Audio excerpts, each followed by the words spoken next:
Hi, everybody. Thanks for joining us today. Before I start, has anyone seen or recognized this movie? Show of hands. Precisely nobody. Okay, well, that's a bad start for my presentation today. I named my presentation after a long-forgotten comedy from the mid-1980s. It was popular in the United States when I was in high school. In the movie, a group of socially rejected nerds and geeks battle the cool kids for acceptance, and they end up being the heroes and gain the respect of both their classmates and the cheerleading squad. This is the kind of movies they used to make in America in the 1980s. In a minute, I'll explain why I chose this theme as the organizing principle for investing in the games and the entertainment business. But I will tell you up front, my task today is to teach you how the games industry works so that you can make money in it. What I really want to do is enable you to identify the next Disney or Amazon of the entertainment industry. The next Disney is not going to look like the last Disney. It'll be very different. So if you're going to invest in the new thing, you have to break out of the old mold. But breaking out of the old mold is incredibly hard to do. In fact, an encyclopedic knowledge of the games industry might help you, but it also may very well get in your way. So to help you succeed, I'm actually going to have to work to deprogram you from the usual game industry tropes. Now, it may sound strange to hear me say a word like deprogram, but in fact, it's very accurate for what the task is. You've probably learned about the games industry through a lot of BS that you like, and you likely don't even know it.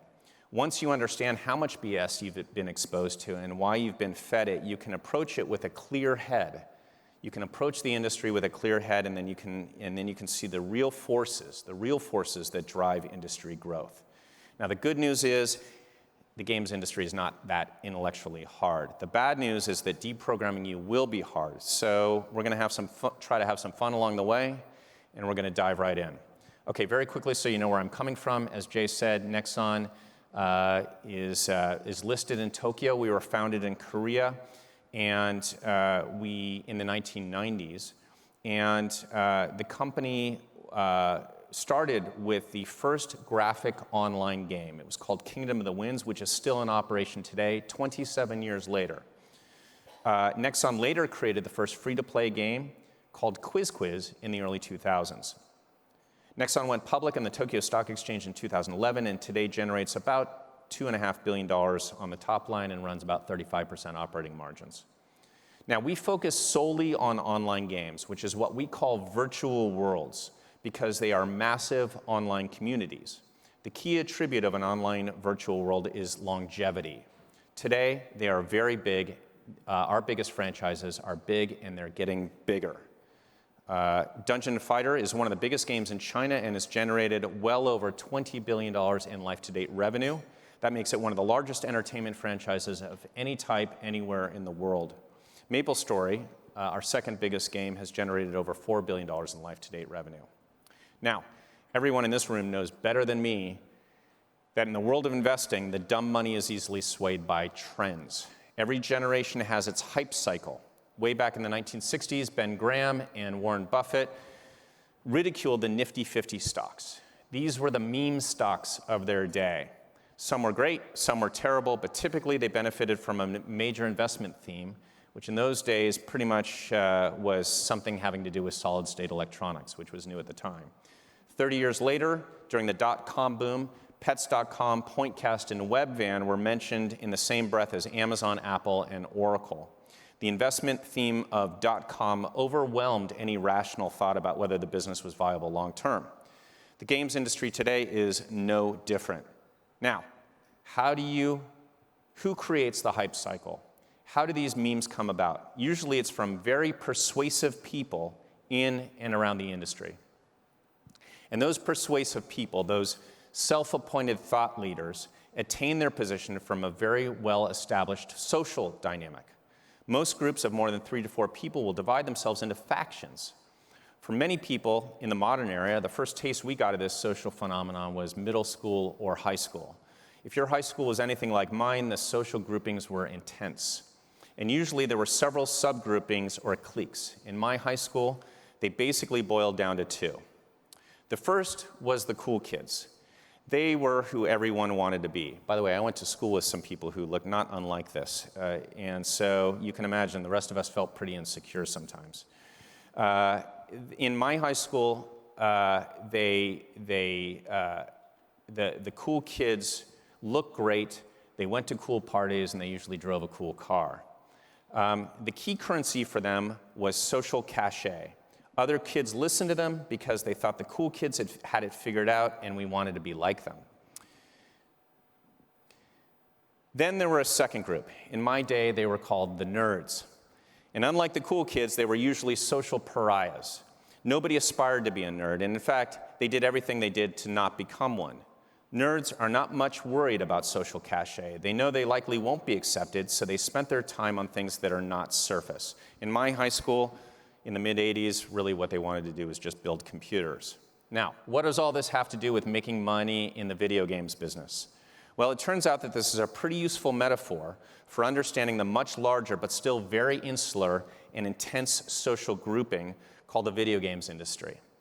And hanging out with the cool kids could well be blinding you from the secrets that the nerds are hiding, and those secrets will make you money. And I want to talk about those secrets from now on.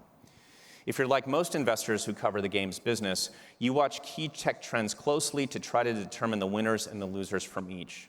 Over the last 10 years, 4 major new topics have captured the imagination of the interactive entertainment industry. Every major publication wrote about them. In each, it became accepted dogma that the new trend would be the catalyst for growth and define the new industry. Each trend followed a surprisingly predictable pattern. So let's quickly go through them so we can identify the pattern. And by identifying the pattern, you'll know what you're up against and you can inoculate yourself. Let's start quickly with VR. This appeared around the scene around 2013. VR suddenly became the next big thing. Suddenly, everybody was talking about it. Then a major catalyst happened when Facebook bought Oculus. If Facebook, the ultimate cool kid company at the time, was in, VR must be big. Not to be left behind, Microsoft and Sony bet big, and a little-known startup called Magic Leap became one of the most heavily funded startups of all time. VR benefited hugely from one of the most compelling demos imaginable. Within 5 minutes, you were hooked. And then Spielberg made Ready Player One, bringing the whole topic to the masses. Every CEO of every major game company got asked about their VR strategy. I know I did. Most of the responses were, it's interesting. We're looking into it. The cool kids knew that they had to stay in front of the hype curve. Several of them spent tens of millions of dollars in R&D. But then there were some CEOs who responded very differently. Their response was, VR sucks. We're spending no money on it. What was the outcome of all this? It was investing disaster. Today, VR has a tiny installed base, and aggregate losses from all the investments run in the hundreds of billions of dollars. Those that spent money to follow the cool kid narrative were sorry that they did. The nerds avoided that. Score 1 for the nerds. Okay, fast forward 3 years. I'm going to go pretty quickly here. Almost the same thing happened with esports. Do you remember esports? Everyone talked about it as if it were the next big thing. There were clear catalysts when several major game companies set up leagues for their games and started selling franchise rights. The analogy to traditional sports leagues made a lot of sense to the uninitiated. The idea is kids would trade in traditional sports like the NFL or the NBA for video game sports. Massive venture capital and public company investment resulted. What did the minority of nerd companies do? They mostly ignored it. And they're glad they did. The investment result has been disaster. There is little recurring revenue in esports. It did not at all end up being the next big thing in the industry. Those that bought esports teams, including some very big names in media investment, lost big time. Fast forward another couple of years. In 2019, everyone was talking about streaming of games from the cloud, the so-called Netflix of games. Google's decision to introduce Stadia was both a catalyst and the metaphor that everyone could quickly grasp. Every major CEO of every major game company was again asked about their Stadia strategy. It was difficult to get through an interview or an investor meeting without the topic coming up early in the conversation. What ended up happening? Nothing. Google found out this was a solution looking for a problem. neither consumers nor game companies needed to have games streamed to them. Billions of lost, in this case, mostly by one company, which was Google. And finally, in 2020, the Metaverse happened. Former nerd and now bona fide cool kid Mark Zuckerberg changed his name to Meta, changed his company's name to Meta, excuse me. He then poured billions per quarter into building something that seemingly nobody could define. VCs who didn't play games loved the idea. McKinsey predicted that the Metaverse industry would be a $5 trillion industry by 2030. Again, game company CEOs got asked about it. Several cool kid companies embraced and promoted the topic while still struggling to define what a metaverse even is. What did the nerds say? Any predictions? They said it sucks. Why would I want to do this? They spent their money elsewhere. What's the result? So far, it's the mother of all investment disasters. And it's not looking good going forward. According to recent press, even Facebook employees who are developing Horizon Worlds, which is what this is a picture of, don't want to spend much time there. That's after many, many billions in development. And Mark Zuckerberg is not the only cool kid walking alone in an empty virtual wasteland. Okay, so let's summarize the pattern because it's important you identify it. In each case, a new trend appears to come out of nowhere to be the next big thing that will change everything about the industry and create a new set of winners and losers. The driver is usually some sort of catalyst. Typically, the catalyst is a well-funded company spending a lot of money. That spending buys a lot of advertising and PR, as you can imagine. And the target of that advertising is not just consumers, it's you. It's people like the people in this room. It's investors. The topic rapidly captures the imagination of nearly everyone thanks to strong metaphors that connect the new thing to something they already know, typically a trope in popular culture. Every company in the industry will get asked about this new thing. Cool kid companies will validate the new trend in part because they feel forced to. And that means they amplify the message. Why? Because everyone is now talking about it, and public companies know it's bad for their stock price to be perceived as being behind the trend. They don't want to be perceived as the next blockbuster video in a time of Netflix. Nerds, not caring whether they are perceived as trendsetters or not, often dismiss it. They instead invest their time and money elsewhere. Ultimately, the result is usually massive losses. And within a couple years, tens or hundreds of billions of dollars is lost, and the non-nerds forget why they were so excited by the trend. Okay, so the history has been highly toxic to your investment returns. That pattern I showed you is dangerous to you. But as an investor, what the hell are you supposed to do? Do you just reflexively ignore every trend just because everyone's talking about it? It's very unlikely that you'll be able to do that. First of all, no matter what we like to think, it's nearly impossible to ignore the cool kids. Second of all, just because they're cool doesn't mean they're wrong. My recommendation to you is almost embarrassingly simple. Focus on the customers. Game companies don't make any money if they don't provide consumers with something really good, something that brings them back over and over and over again. As obvious as this sounds, the 4 examples I just showed you are, in those 4 examples, almost no investors did what I just described. They really didn't pay any attention at all to the user experience. Anyone who was really getting into the head of a customer could have avoided each of the 4 catalysts above. We did, other companies did. Okay, then how do you get close to the user experience? Well, here's 2 simple questions to ask yourself. They're simple, they're obvious, but they're really, really important and almost nobody does them. Ask yourself, is the user experience really good? How do I know? How am I sure? Okay, second question. Does the user experience continue to be good over time? A few hours, or a few months, or a few years? Again, I'm almost embarrassed to say it because it's so obvious. But was the user experience in VR good? Well, yes, for the first 15 minutes. After that, no. And that problem was obvious from day 1. Most people who got the demo for VR never spent more than 15 minutes in it. I know, I asked everybody I could get my hands on. And they extrapolated their conclusions from there.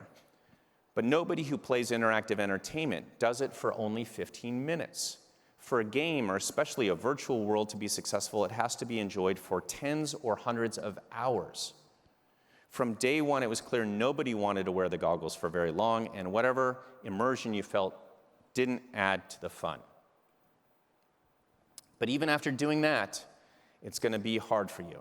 You still have to avoid cool kid thinking. It's insidious. Cool kids are everywhere, out to make you feel insecure about your investment decisions.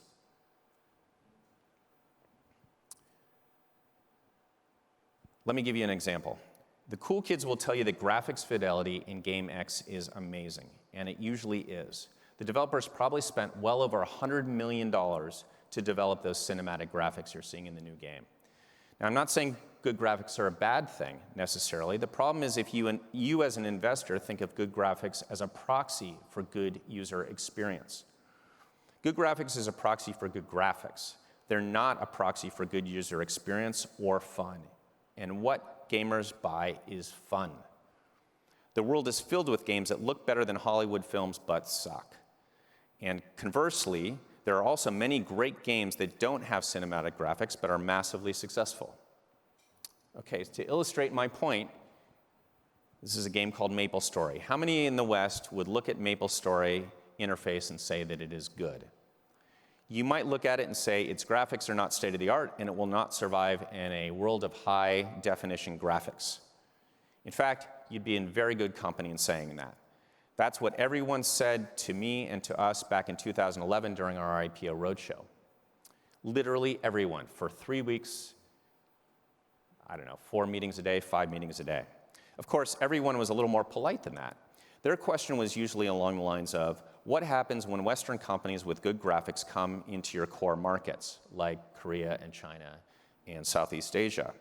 For someone misunderstanding of what really sells games, this is a very reasonable question.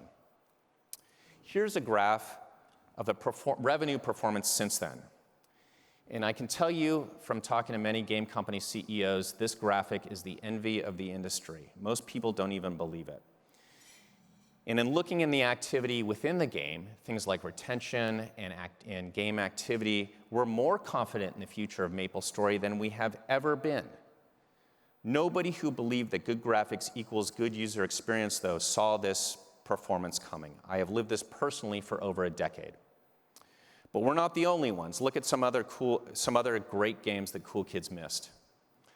Here's one of the biggest games of the last 15 years. It came out of nowhere. It's called Minecraft. Your kids may have played it. You may have played it with your kids. It was made by one guy in Stockholm, Sweden, named Notch. In 2010, while the big companies in the industry were spending hundreds of millions of dollars to make Hollywood graphics, Notch made something that looked like it was made in 1988. Turns out consumers cared about fun more than anything else, and anyone paying attention to fun user experience over cool kid topics would have immediately noticed. Thanks to Notch focusing on fun over all the cool kid topics, Notch sold his company to Microsoft for several $billion, and rumor has it he flies between LA and Stockholm on his private jet while the cool kids fantasize about having a life as good as his.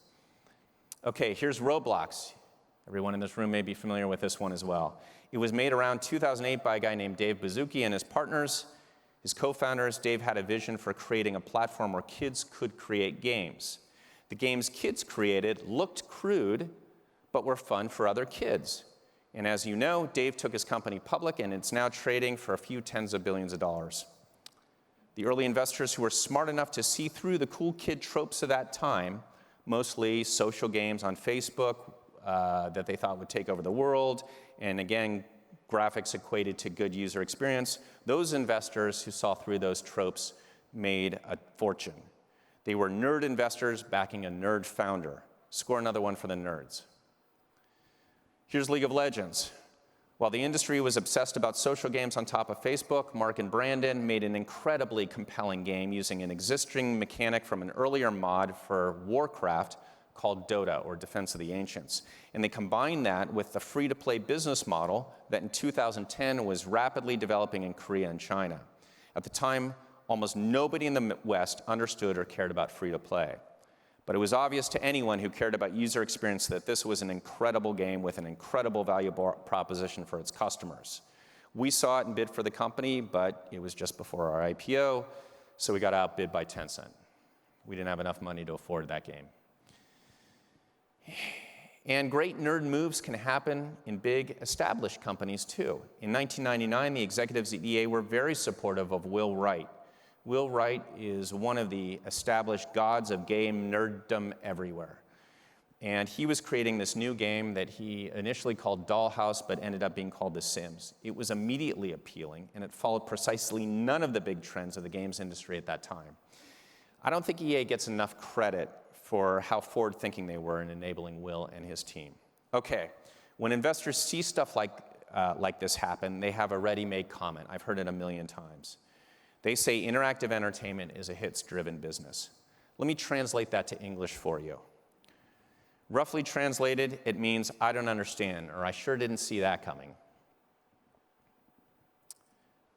Let me translate that one more time to investor lingo. Investor lingo, translation of that is, this is an uninvestable industry. But you're wrong. The games industry is highly investable. It's one of the most tangible industries I know. Nerds have a great track record of identifying what matters and what doesn't. And in each of the examples above and all the others, they saw the game, they played it, and they immediately knew that it was compelling. Okay, so how do you do that? Are you supposed to play every game? Well, playing games is certainly time-consuming. But it does have the advantage of being fun, so I would highly recommend it. It's my preferred way of getting the signal through the noise. But there are other ways. You can talk to actual game nerds online. You can pull your browser up, and you can do it right now while you're sitting there. The nerds you'll meet on Twitch and on Reddit or on Steam will definitely tell you what they think. You'll get the raw signal of consumer opinions through the noise of cool kid intermediaries. And you can ask them specific questions and get specific answers. You can ask them what they like and they don't like about a new patch or a content update, and you can ask them what other games that they're playing. Gamers care very little about being trendy. They only care about whether they're having a good time. I do this all the time. I know VCs who do this. I know public equity investors who do this. And those public equity investors who do that, they ask me the hardest, most insightful questions when I meet with them one-on-one. Okay, let's take this framework to AI, which is what everybody has in mind right now. Let's start with the hype pattern so we can figure out how to filter out the noise. And it starts off by looking really familiar. Everyone is saying AI is the next big thing and will change absolutely everything. Check. There's a huge catalyst thanks to ChatGPT and Midjourney and others. These things demo incredibly well. Check. It has an easy-to-swallow metaphor in pop culture for a gullible audience. Decades of cinematic history. By the way, this is a movie called Ex Machina. It's a terrific movie. I would highly recommend it. And the cool kids have as usual, have their standard answer. We're looking into it. LLMs means large language models, will enable automated game development through generative storytelling. Graphics creators like Midjourney will make art generation simple. Check. What's the nerd answer? Anyone want to guess?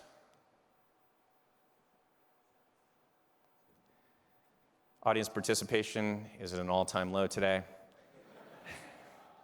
Well, if you thought I was going to say it sucks, we're spending no time or money on it, you would be wrong.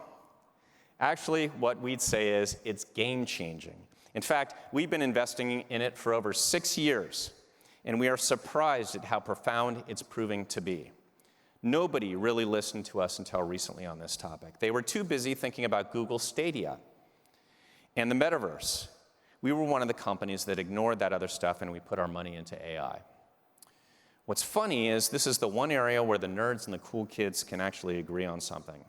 And if nerds and cool kids agree on anything, it is time to take notice. But AI's impact is actually a lot different than everyone is talking about, and it goes a lot deeper and a lot broader than LLMs. Let's break it down into categories. I'll start with the most sexy and the most interesting cool kid categories, and then move to what seem more mundane and more real and useful. Today, everyone is talking about LLMs and ChatGPT and art generators like Midjourney. These have become almost synonymous with AI, although they should not be.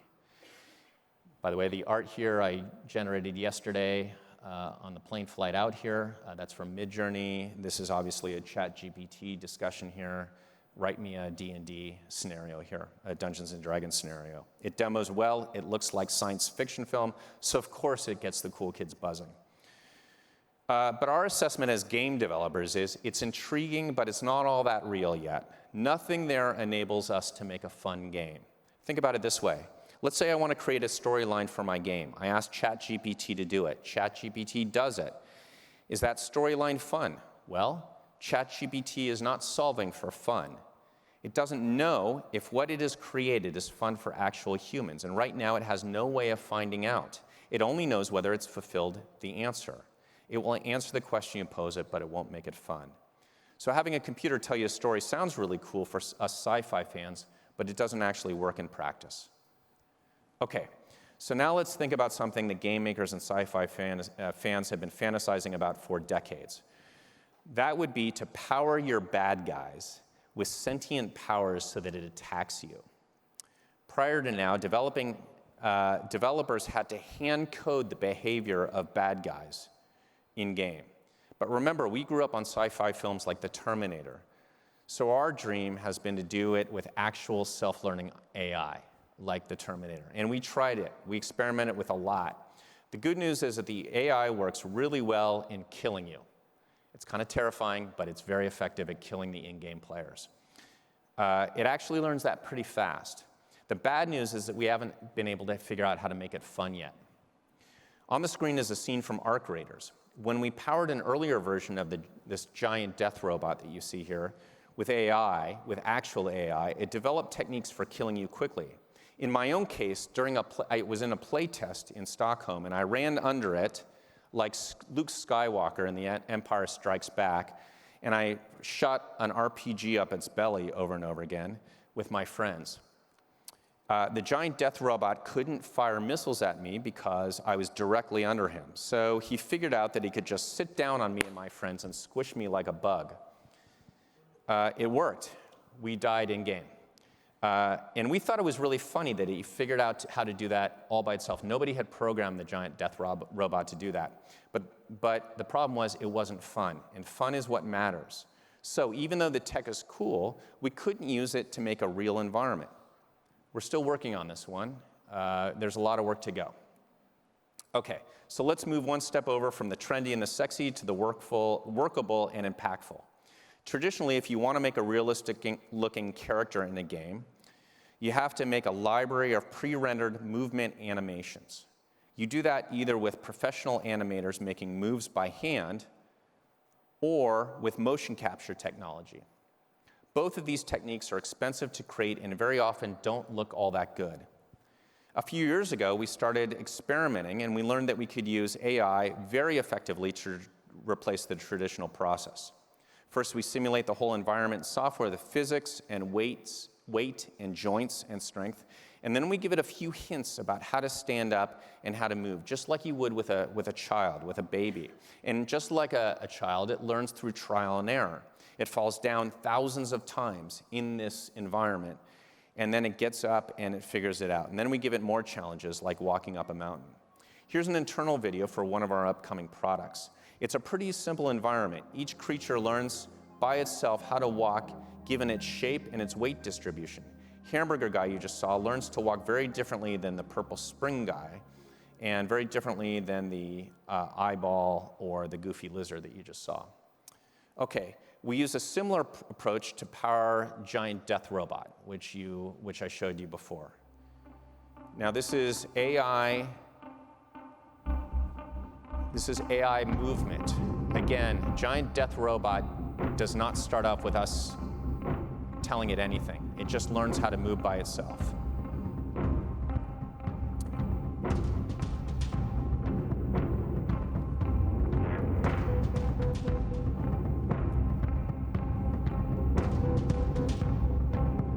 And we give it increasingly more difficult environments like mountains and hills, and it figures out by itself. Here it is figuring out itself that it can jump up. That's a more efficient way of moving over a hilly terrain. And then, of course, we start making its life hard, so we start throwing things at it. Because we're sadistic that way.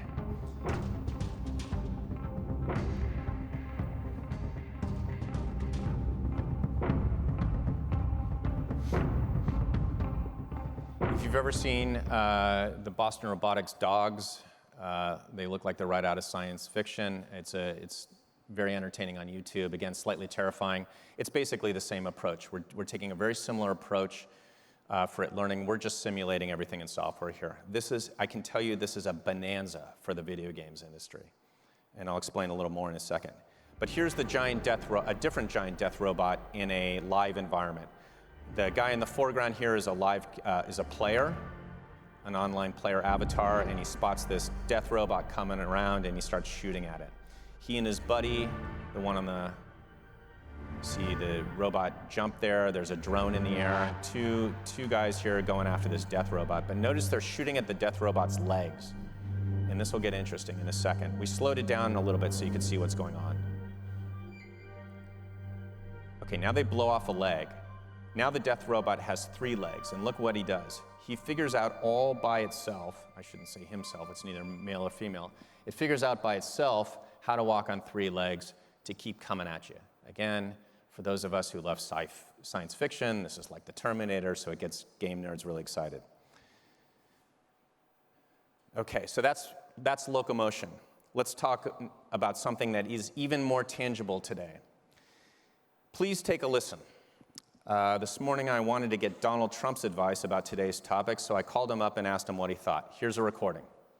Good morning, Mr. President, and thank you for joining us here in Hong Kong. Well, it's great to be here, Owen. You know, Hong Kong is my favorite city in Africa.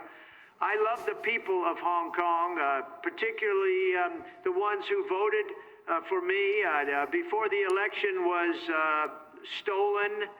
I actually won Hong Kong by a huge margin, and I mean hugely huge. Sir, we've been talking about how game investors are often misled by flashy trends started by self-appointed cool people. I think they should pay more attention to the nerds who make and play games. Fake news. You're wrong about nerds. Cool people are winners. I'm very cool. Nerds are losers. Continue ignoring them. But sir, the data shows... You're a nerd, Mahoney. I've got to go. They're serving lunch in the prison cafeteria, and I'm delivering the fake keynote. Bye-bye. Okay, well, this is what we do in the video games industry. We have fun with technology. As you can tell, I don't know Donald Trump, and neither of these voices were ever spoken by actual humans. My voice was sampled from an investor presentation I made back in 2019. It took the team about 15 minutes and almost no money to make this. The technology is a windfall for game developers of all sizes. We can put voice into a game with almost no effort, when before we'd have to hire live voice actors. And we can make any changes we want in minutes at any stage of game development process. The topic of AI replacing voice acting is, of course, a major one right now, and it's a core part of the Hollywood actors and writers strike. I have several friends who are actors and writers, and I really sympathize with their concerns about how their words and their images are going to be replaced by AI. But their anger directed at people like Bob Iger and other studio CEOs seems really misplaced to me. The much bigger threat is a 15-year-old with a great idea for a new interactive entertainment experience. There are legions of these kids, and they have easy access to AI tools to create any voice or any accent they can dream up. Those 15-year-olds won't even necessarily want a famous person's voice. They may just want something that sounds cool to their ear. In fact, here's an example of us doing just that. We use the technology I just showed you to put any voice, any accent into a game. We can also use it to make advertising. Here's a video we put on YouTube recently about one of our upcoming games, The Finals. We wanted a British woman and an American man as announcers, and that's exactly what we got. I'm only going to show you a short portion of this clip because we're running low on time. Here we go, everyone. Prepare to be flabbergasted by the finals highlights. Proudly brought to you by Azult. We're kicking things off with Dayglow flying across the arena like a jet. Perfect landing. And there's the elimination. Next up, we have Entity with an engagement. Okay, I'm going to cut that short, but you get the point. We've got a British accent, an American accent. We just hacked that up. This is just as easy as the previous video that I showed you. 2 years ago, voice acting this good was not possible except from a human. Today, it's at the center of game development. Again, this is a bonanza for game developers. Okay, let's make a giant leap forward. I'm going to skip over some of this because this is a little harder to explain, but arguably a whole lot more impactful. Let's say Jay and I are in the same game world at the same time, playing the game I just showed you, the finals. Let's say Jay is way better than me and I'm not very good, okay? Jay is gonna quit that game after not too long because he's gonna be bored. I'm gonna quit because I'm gonna be frustrated. Think about any game you play, tennis, skiing, surfing, what have you. If you're with people who are a lot better than you or a lot worse than you, chess, it's no fun. So matchmaking is an incredibly important technology. Guess what? Within 15 seconds, 17 seconds or so of you playing the tutorial level of one of our games, including the finals, we can tell whether you're new to that game, what we call in the industry a newbie, or if you're an experienced gamer. That's incredibly important because that means you're much more likely to stick with the game. It may have cost NEXON $10 or $100 each to acquire me and Jay to bring into that game. And then if we spin out quickly because we didn't have fun, that's money lost. Retention is one of the most important things that we do. It's probably the KPI that I most look at. This technology we started deploying about 5 years ago. It works. And when you see the numbers from games like MapleStory, it's because of technologies like that that are AI-driven. We have a suite of 32 what we call live operations AI-driven technologies. These are things that identify bots and cheaters and figure out when is the best time for you to purchase things. Those are having an immediate impact. We've been talking about it for 6 years, and for 6 years, nobody really wanted to listen to us. They wanted to talk to us about Stadia and the Metaverse. I'm not kidding. Okay, so last but not least, and I'll make this fast, while we're on the topic of revolutionary technology, let's talk about tech that doesn't just use AI, but creates items in the game quickly. Here's a video of someone who someone just took a video of a shotgun. And by taking that video, the tools can bring it in automatically and create a 3D rendered facsimile of that object. Here they've got a shotgun. Now they make a couple of modifications in the workflow, and then they can bring it into the game. Typically, a sort of semi-complex item like this could take a game developer, a 3D artist, a week or so to bring into a game. That's why game companies will often employ 1,100 people just to make new content for the game. We can take that from a week down to an afternoon. This is huge for us, and we are developing a lot of tools to just do that. Again, just to summarize what I showed you, there's a lot of stuff that sounds really cool, but that is not nearly ready for prime time, and this is what gets everybody's attention. It's the stuff over on the left-hand side. On the right-hand side is the more mundane stuff that is here today. And this is very important. This is where the cool kids and the nerds will disagree vehemently while agreeing fundamentally that AI is a bonanza to the games industry. Okay, this is my last slide. So here's my advice to you as investors, as someone who runs a big video game company. As in life, often the stuff you should pay attention to comes disguised as something that you should ignore. A nerd walks into the room and he smells kind of funny and he's got atrocious social skills, but he is in fact, or she is in fact, working on something that is revolutionary. Trust your inner nerd. Do what nerds do. Ignore the hype. Spend your limited time to figure if a new game or a new tech makes the user experience more fun. Find out for yourself if the new tech will bring people back for months or years. Ignore almost everything else, especially the tastemakers. Ignore the cool kids. Being a nerd takes real courage. It is often very lonely. You get laughed at by others in your social circle. You'll have to fight your own instincts every day, but the rewards are massive.